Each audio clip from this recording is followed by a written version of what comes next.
Ils étaient critiqués, les Provençaux. Mais comme c'est des Lorrains qui étaient dans le 20e corps, on ne pouvait pas dire que...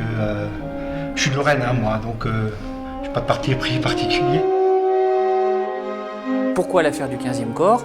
Parce que c'est une affaire qui a été oubliée des Provençaux et qui a quand même marqué les mentalités, on va dire, jusqu'à la Deuxième Guerre mondiale. Le 15e corps, c'est le corps du Sud-Est. Alors, Sud-Est au sens large, puisque ça va de l'Ardèche à la Corse. Ce corps d'armée va être envoyé sur le front de Lorraine, donc pour faire ce qu'on appelle la bataille des frontières. Et c'est à partir de ce moment-là que les choses vont commencer à se gâter pour les soldats du Sud-Est de la France. La grosse problématique, c'est le manque de préparation des soldats français. Les soldats français, avec leurs pantalons rouges et leurs casquettes, vont se retrouver face à des mitrailleuses et à des canons lourds. On a un canon de 75 mm qui est très efficace, mais il a une portée beaucoup moins longue. Il a une portée de 5 à 6 km.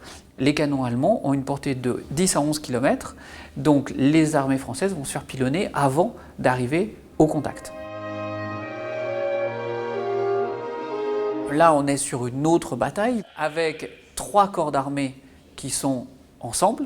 Donc ces 3 corps d'armée prennent position de façon assez facile, puisque les Allemands les laissent arriver sur les positions défensives. Foch va attaquer et malheureusement va se heurter à un mur de feu. Le 20e corps va reculer, entraînant la découverte du flanc du 15e, le 15e corps va reculer, entraînant lui-même la découverte du flanc du 16e corps. Donc les 3 corps d'armée reculent, c'est la plus grande défaite du début de la guerre pour l'armée française. Derrière, il va falloir trouver un bouc émissaire. Ce bouc émissaire, le gouvernement français ne voudra pas que ça soit le corps des Lorrains. Le 15e et le 2e corps à reculer, ça va lui tomber dessus.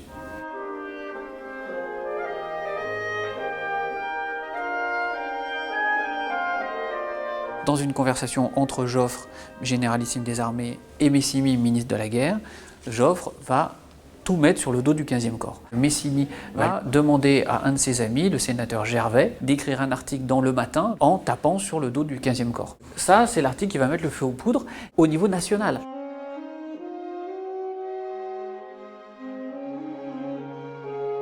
Le 27 août, 3 jours après, le président de la République va demander à Messigny de démissionner. Et c'est pas parce que Messigny va démissionner que cette rumeur va s'arrêter. Parce que le mal est fait. Ah, vous êtes du Sud? Bon, vous vous ferez soigner à la fin, là. Ou dans les bistrots, les soldats du Sud, moi je les sers pas parce que je sers pas les lâches. Voilà, tout ça, ce sont des témoignages de soldats qu'on retrouve pendant toute la durée de la guerre. Cette mauvaise réputation des gens du Sud, elle existe déjà en 1914. Elle n'est pas née avec cette affaire des soldats du 15e corps. La mauvaise réputation, c'est Alphonse Daudet qui, au 19e siècle, écrit Tartarin de Tarascon. Donc on est encore là dans le fort en gueule, le vantard.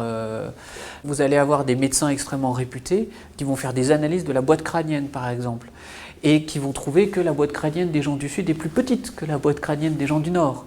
Alors évidemment, c'est pour ça que c'est des forts en gueule, mais que derrière ils n'ont pas de suite dans les idées. Par contre, comme la boîte crânienne est plus petite, le cerveau est plus petit, donc les connexions neurales se font plus vite. Et donc grâce à ça, le débit de parole des gens du Sud est plus important que celui du Nord. Magnifique quand même, hein, quelle explication scientifique. Il va y avoir 2 soldats quand même qui vont payer cette affaire de leur vie.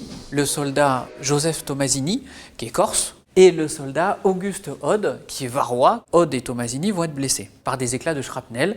Un médecin va ausculter les soldats qui ont été blessés et va les déclarer, non pas blessés au combat, mais automutilés. Tomasini et Hode vont être jugés le 19 et vont être exécutés par la justice militaire.